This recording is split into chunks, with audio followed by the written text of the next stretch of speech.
Hello friends, இன்னைக்கு நம்ம குட்டி இல்லைங்க, ஒரு வித்தியாசமான சட்னி ரெசிபி தான் பார்க்க போகிறோங்க. இது இட்லி, தோசைக்கு, சப்பாத்திக்கு, சாப்பாட்டுக்கு எல்லாத்துக்கூடயும் சூப்பர் காம்போவாக இருக்குங்க.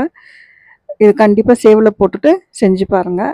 ஒரு பீட்ரூட் இருந்தால் போதுங்க, இந்த சட்னி சூப்பராக செஞ்சிடலாம் நம்ம. இதுக்கு என்னென்ன பொருள் தேவைன்னு பார்க்கலாங்க. பீட்ரூட் கேரி செதுக்கி வச்சுருக்கேங்க, கொஞ்சமாக பூண்டு, காஞ்ச மிளகா, பச்சை மிளகா, கருவேப்பிலைங்க, கொஞ்சமாக தேங்காய் திருவி வச்சுருக்கேங்க, அப்புறம் ஒரு சின்ன நெல்லிக்காய் துண்டளவு புளிங்க. இவ்வளோ தான் நமக்கு தேவைங்க. இது எப்படி செய்யுதுன்னு பார்க்கலாங்க. கடாய் வச்சுக்கிறோங்க. கடாய் வச்சு எண்ணெய் போட்டுக்கிறோங்க.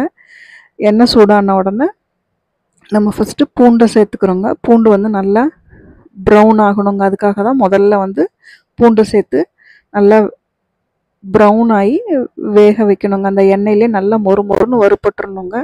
இப்போ இந்தளவு கலர் சேஞ்ச் ஆகி நல்லா மொறு மொறுன்னு ஆனோடனே இதில் ஒரு அரை ஸ்பூன் அளவுக்குங்க, இல்லை ஒரு சின்ன ஸ்பூனில் உளுந்து சேர்த்துருக்கோங்க. ஒரு ஸ்பூன் உளுந்து சேர்த்துட்டு, உளுந்து கலர் மாறின உடனே நம்ம செதுக்கி வச்சுருக்க பீட்ரூட்டை சேர்த்துருக்கோங்க. இது ஒரு சின்ன பீட்ரூட்டுங்க நான் எடுத்திருக்கேன். நீங்கள் எவ்வளோ அளவு செய்கிறீங்களோ அதுக்கு தகுந்த மாதிரி இந்த அளவுகளில் அதிகம் பண்ணிக்கலாம், கம்மி பண்ணிக்கலாங்க. பூண்டு சேர்த்து இந்த பீட்ரூட் சட்னி ஒரு நாளைக்கு செஞ்சு பாருங்கள்.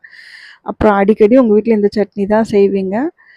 இப்போ நான் பச்சை மிளகா போட்டுக்கிறேங்க. ஒரு சின்ன 3 பச்சை மிளகா சேர்த்துருக்குங்க. பச்சை மிளகா, காஞ்ச மிளகா ரெண்டும் சேர்த்து செஞ்சு பாருங்கள். சட்னி ரொம்ப டேஸ்ட்டாக இருக்கும்.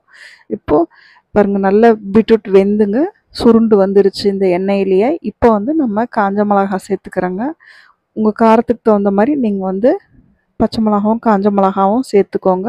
இப்போ இதுவும் நல்லா ஓரங்களில் ஒட்டாமல் அப்படியே வருது பாருங்கள். அந்தளவுக்கு நல்ல பீட்ரூட் வதங்கிடணுங்க. இப்போ நம்ம எடுத்து வச்சுருக்க புளி சேர்த்துருக்கோங்க. இந்த பீட்ரூட் இனிப்பாக இருக்கிறனால நம்ம சட்னி காரமாக இருக்கணும் இல்லைங்களா, அதுக்காக அந்த இனிப்பு சுவையை கம்மிப்படுத்துறதுக்காக தான் நம்ம மிளகாய் கொஞ்சம் அதிகமாக சேர்த்துக்கிறோங்க. அதே மாதிரி புளிப்பும் கொஞ்சம் தூக்கலாக சேர்த்துக்கிறோங்க. அப்படி செய்கிறப்ப தான் அந்த பீட்ரூட்டோட ஃப்ளேவர் மட்டும் இருக்குங்க, ஆனால் அந்த இனிப்பு சப்ரஸ் ஆகிடுங்க. இப்போ கருவேப்பிலை கொஞ்சம் தாராளமாகவே சேர்த்துக்கிறோங்க. அது நல்லா மொறு மொறுன்னு அந்த எண்ணெயிலேயே வறுபட்டு வந்துடணுங்க. இப்போ துருவி வச்சுருக்க இது ஒரு 1/4 மூடி தேங்காய்ங்க, அதையும் போட்டுக்கிறோங்க.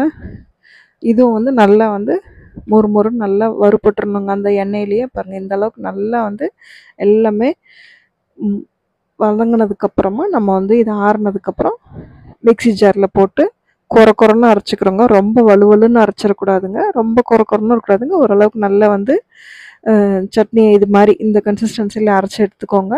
இப்போ அதுக்கு தாளிப்பு போட்டுக்கிறோங்க. தாளிப்பு தேவையில்லைங்க, ஆனால் அந்த தாளிப்பில் அந்த உளுந்து, கருவேப்பிலை இதெல்லாம் ஃப்ளேவர் நல்லா இருக்குங்க. அது சாப்பிட்றப்போ அந்த உளுந்து நம்ம வாயில் தென்படுறப்போ அது ஒரு நல்ல ஃபீல் கொடுக்குங்க, மவுத் ஃபீல் கொடுக்குங்க. அதுக்காக தான் ஒரு தாளிப்பு போட்டுக்கிறோங்க. தாளிப்பு அவசியம்னு கிடையாதுங்க இந்த சட்னிக்கு.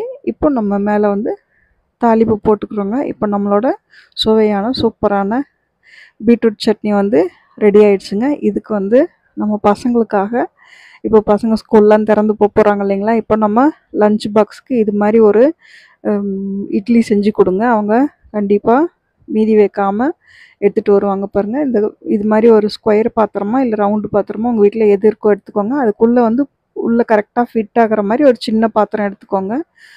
இதுக்கு உள்டாவாக கவுத்திட்டுங்க, ஃபுல்லாக எண்ணெய் தடவிடுங்க. எண்ணெய் தடவிட்டு அந்த கப்பில் இது மாதிரி மெதுவாக அந்த கப்பு நகராமல் மாவை ஃபில் பண்ணிவிட்டுங்க. எப்போவும் வேக வைக்கிற மாதிரி இட்லி பானையில் வச்சு வேக வச்சு எடுத்துருங்க.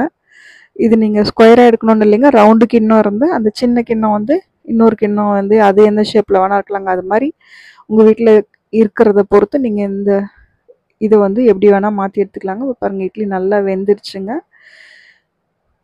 இப்போ இதை எப்படி ரிமூவ் பண்ணுறேன் அப்படின்னு பார்க்கலாங்க. கொஞ்சம் ஆற விட்டதுக்கப்புறமா இதை சும்மா அப்படி சைடில் எடுத்து விட்டிங்கனாவே இட்லி வந்துருங்க. நம்ம எண்ணெய் தடவி தானங்க வச்சுருக்கோம். இப்போ இந்த உள்ளே கவுத்து வச்சோம் இல்லைங்களா, அந்த கிண்ணத்தை வெளியில் எடுத்துறோங்க. இட்லி திருப்பி எடுத்துட்டோம்னாவே அந்த கிண்ணம் கவுந்தது நிமிந்துருங்க. அப்போ அந்த உள்ளே இருக்க கிண்ணத்தை எடுத்துகிட்டு நம்ம அதுக்குள்ளே இது மாதிரி ஒரு குழி மாதிரி ஆகிடுங்க. அந்த குழியில் நீங்கள் சட்னியோ சாம்பாரோ வச்சு குழந்தைங்களுக்கு கொடுத்து பாருங்க, அவ்வளோ விரும்பி சாப்பிடுவாங்க. யூஸ்வலாக செய்கிற இட்லியை விட இது ரொம்ப சாஃப்டாக இருக்குங்க. ஏன்னா நம்ம தனியாக எண்ணெய் தடவி வேக வைக்கிறோம் இல்லைங்களா, அதனால குட்டீஸ்க்கு இது மாதிரி விருப்பமானதை செஞ்சு கொடுங்க. தேங்க்ஸ் ஃபார் வாட்சிங். தேங்க்யூ.